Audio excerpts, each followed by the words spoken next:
of reaching for the heavens, but having your feet in the mud and having to just keep going, knowing that somehow God is in all this, and somehow this breaking open is what is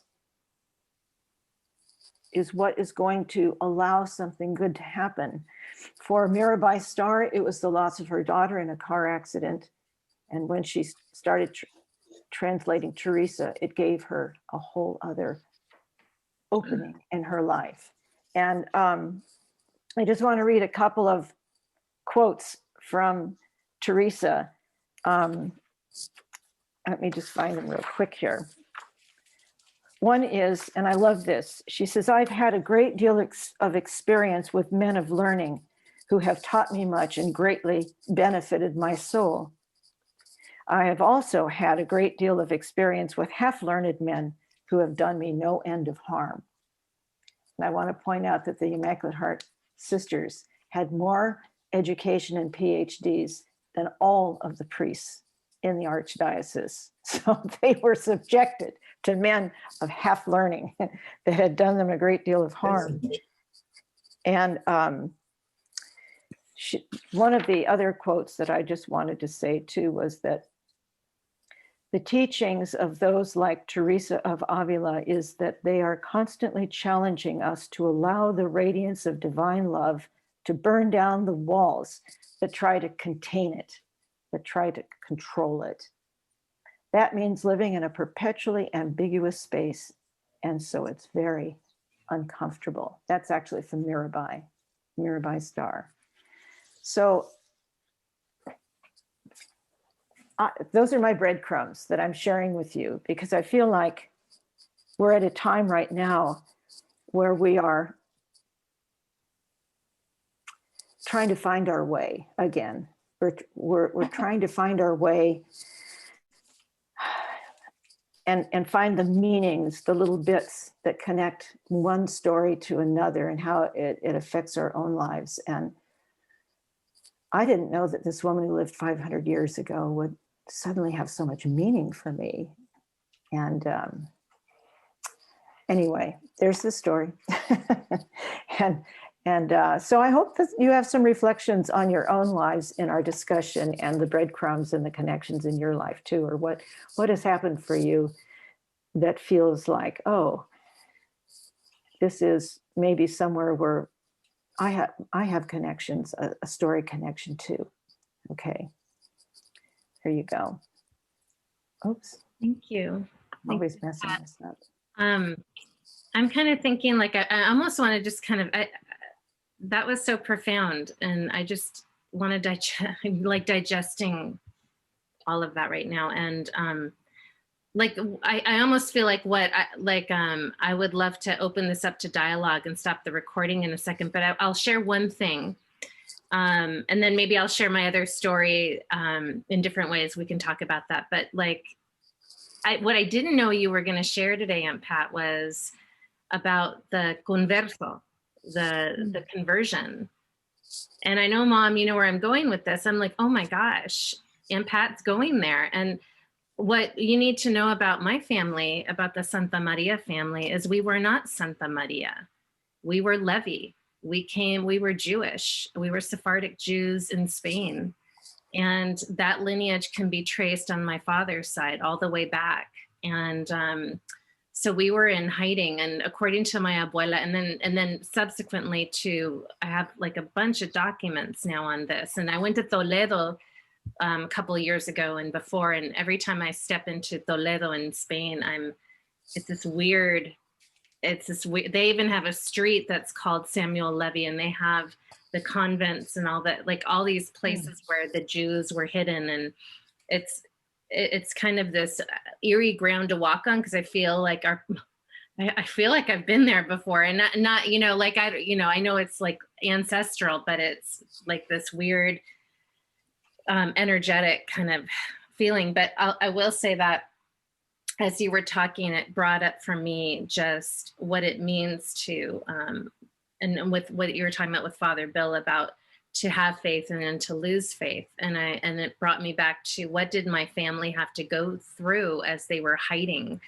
from the Inquisition? And then I found out later, not through my abuela, but from reading, that there's a really good chance that, and this was really interesting, when I was researching it, the women in the family never converted to Catholicism, but there were some men in the family who longed for power that did convert.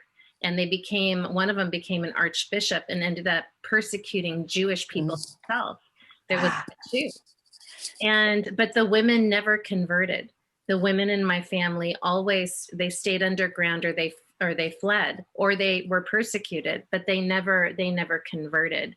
And then it makes me just kind of think about your story in relation to that, and just who we are in terms of our own faith, and what we are, what we're trying to, like my mom said that the whole idea of pulling the thread through, like for me, the thread is like being authentic to who I am, and being, feeling like I have integrity. But what does that mean? And connecting it to something that I spoke with my mom and Pat yesterday, is I had this experience yesterday, which ties back to, it's like the cyclical thing, ties back to Teresa of Avila.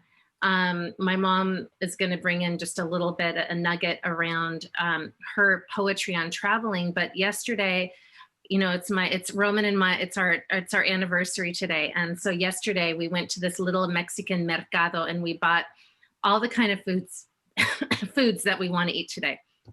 He's preparing it. We're getting them all ready. But in front of the mercado, and this is in Fishers, Indiana, so it's not even downtown Indianapolis, are these two young Mexicanos, probably the age of my stepdaughter, who's 17 going on 18. So probably 17 or 18 years old.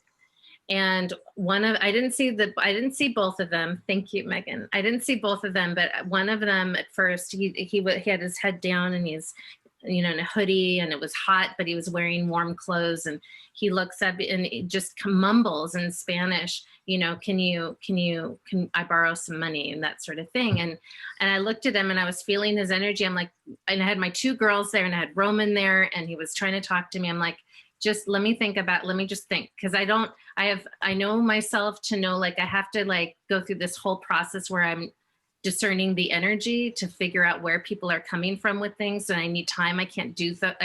I no longer can do that in the moment. I actually give myself some grace to think about what I need to do.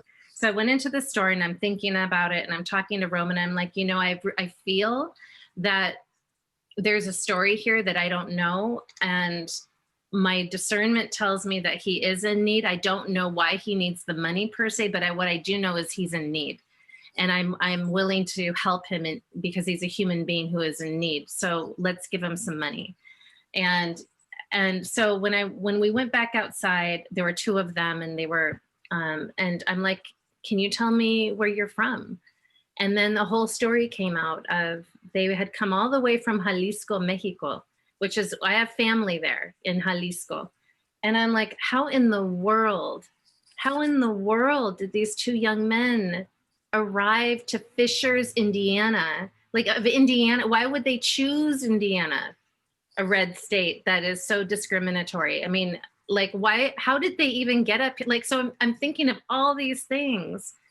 And then I'm thinking of, like, I can give, and he was so, when I gave him the money, it was he accepted it so graciously, and with with so much gratitude. I'm like, I wish I had had more money to give him, and his friend, they were so gracious. And I don't know where they were going to sleep that night or anything, but it's this connection with with our human condition, and recognizing that, and this is where the connection to Teresa of Avila comes in, is she wrote a piece on travelers. And how, Mom, can you just kind of jump in and tell that story? Because it speaks to the heart of all of this, and our own faith and our own faith in ourselves and humanity and in God. And then, is God being our friend? When we see these two young men who are in such a desperate condition, like, where is God in this? And then just thinking about her words around the travelers, how we're all traveling. Well, but I think you basically said it, and that here's another connection, because I receive poetry almost daily from another person who just sends me what she receives. And the poem that she sent me last night was by Saint Teresa of Avila. So, and Pat and I had been talking about Saint Teresa of Avila. I said, oh my goodness. And Saint Teresa of Avila in this particular poem is asked by a theologian, what is wisdom? And then she goes into, we are all travelers.